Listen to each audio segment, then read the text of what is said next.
17 Si j'ai gagné votre faveur, faites-moi signe que c'est bien.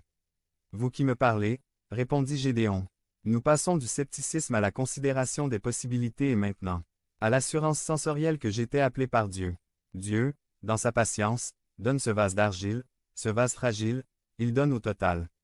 3 signes que ce n'était pas son imagination, mais un véritable appel de Dieu. La première était que d'une offrande de viande et de pain sans levain placée sur un rocher, un feu sortait du rocher et consumait ses éléments.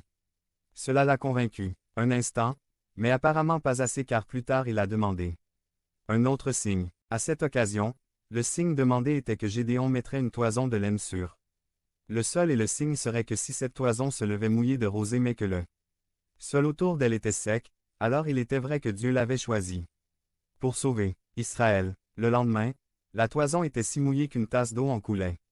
Mais le sol était complètement sec.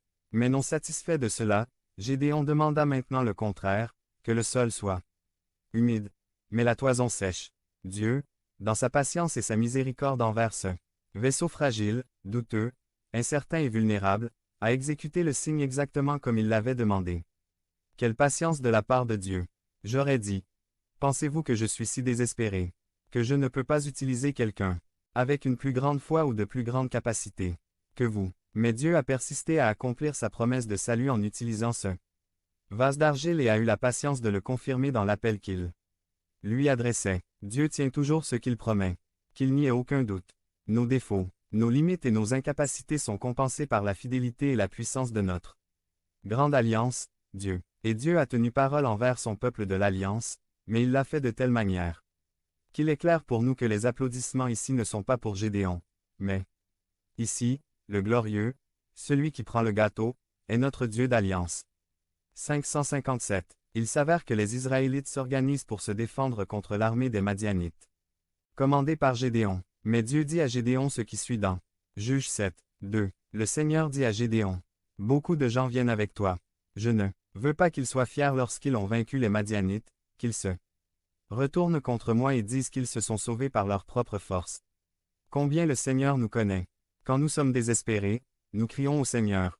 Mais quand il nous sauve, nous commençons à réclamer les applaudissements pour nous-mêmes et, par ingratitude, nous usurpons la gloire que seul le Seigneur mérite. Nous avons commencé à penser que c'était à cause de notre sagacité, de notre intelligence, de nos relations, de nos ressources, bref, de notre force. Et rien ne pourrait être plus éloigné de la vérité. Le Seigneur prit donc des mesures pour qu'il n'y ait aucun doute quant à savoir qui sauvait Israël. Premièrement, il dit à Gédéon de permettre à tous ceux qui avaient peur d'aller au combat de rentrer chez eux. Et 22 000 hommes sont partis, n'en laissant que 10 000. Mais Dieu lui a dit qu'il y en a encore beaucoup. Je ne peux pas imaginer ce que pensait Gédéon dans tout cela, voyant à quel point il se retrouvait avec de moins en moins de troupes. Ensuite, Dieu lui a demandé d'emmener l'armée boire de l'eau et, en fonction de la posture corporelle qu'il prenait en buvant de l'eau, il sélectionnerait l'armée finale. Et ceux qui ont été sélectionnés n'étaient que 300 hommes, le reste a été renvoyé chez eux. Et avec ces 300 hommes, Dieu fit fuir les Madianites terrorisés. Pas un seul de ces 300 hommes n'est mort, et ils n'ont pas eu à prendre l'épée. Mais d'une manière miraculeuse, Dieu a combattu le combat de Gédéon et a vaincu ses ennemis. Tout cela pour qu'il soit clair que la victoire, la libération ne sont pas venues de quelqu'un d'autre, pas même de Gédéon, mais seulement de notre grand Dieu de L'. Alliance, à qui est la gloire pour toujours. Après cette histoire, Gédéon vécut encore un peu. Il a connu des succès et des échecs, mais pendant qu'il vivait, la paix régnait, mais après sa mort, les gens sont retournés au même cycle de folie et se sont à nouveau détournés de Dieu. À la fin du livre des Juges, l'Écriture dit ceci. Juges 21, 25. À cette époque-là, il n'y avait pas de roi en Israël. Chacun faisait ce qui lui semblait le mieux. Il n'y avait personne pour conduire le peuple, il n'y avait personne pour sauver le peuple, il n'y avait personne pour conduire le peuple sur le chemin du Seigneur. Le roi n'était pas arrivé. Le roi qui gagnerait nos batailles, qui nous libérerait définitivement de l'oppression de nos ennemis, n'était pas encore arrivé.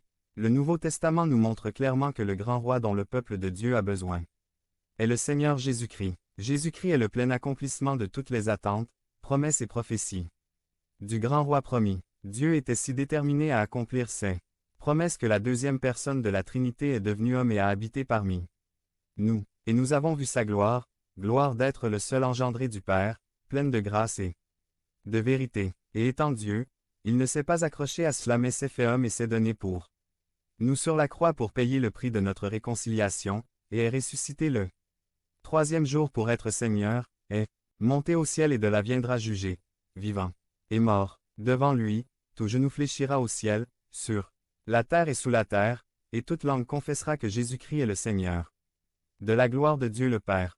Par sa vie, sa mort et sa résurrection, Jésus-Christ nous a fait un avec le Père, compensant toutes nos lacunes, incapacités et limitations causées par nos péchés. C'est la grande œuvre de rédemption de Dieu accomplie dans la vie, la personne et l'œuvre de Jésus-Christ. Comme nous le voyons, Gédéon et tous les juges n'auraient pas pu apporter grand-chose, ils étaient comme vous et moi, des vases d'argile. Bien qu'on puisse se souvenir d'eux comme de héros de la foi, en fin de compte, le véritable héros est notre Dieu qui s'est assuré d'accomplir sa promesse à travers l'auteur et le consommateur de la foi, qui est le Christ Seigneur.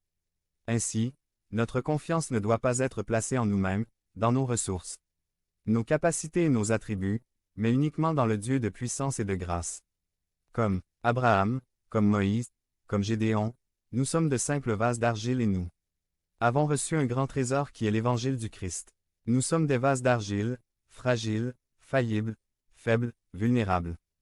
Par conséquent, si quelque chose arrive dans et pour le royaume de Dieu à travers nous, ce n'est que par la puissance de Dieu. Cela ne vient pas de nous ni de nous, mais seulement de l'œuvre de Jésus-Christ, l'auteur et le consommateur de la foi. C'est pourquoi nous disons aujourd'hui, notre véritable libérateur, suffisant et définitif, est notre grand roi Jésus-Christ. Alors reconnaissez que vous êtes fragile, vulnérable, vous êtes un vaisseau fragile, mais vous avez cru. Et fait confiance en un Dieu fidèle qui tient toujours ses promesses. En Christ notre roi, toutes ses promesses se sont réalisées et nous pouvons confier notre vie en lui. Continuez. Continuez à faire confiance.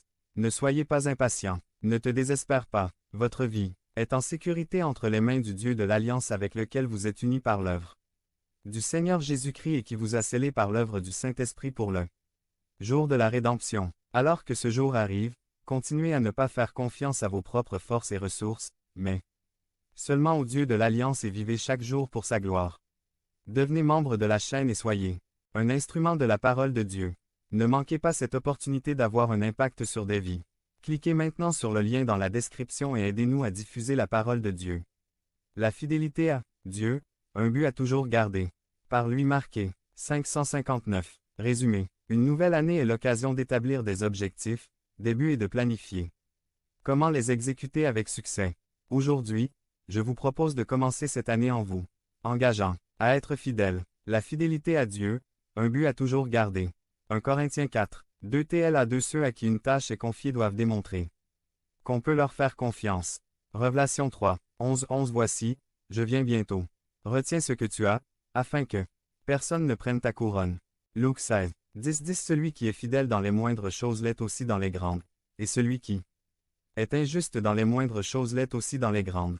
Matthieu 25. 21 Et son maître lui dit, c'est bien, bon et fidèle serviteur.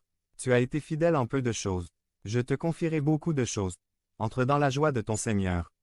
Proverbe 20. 6 dit.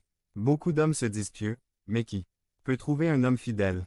Introduction. De nombreuses résolutions sont prises au début d'une nouvelle année. Seulement 12% se conforment à ce qui est proposé. Si vous vous êtes engagé à manger plus et à faire moins d'exercice, vous ferez sûrement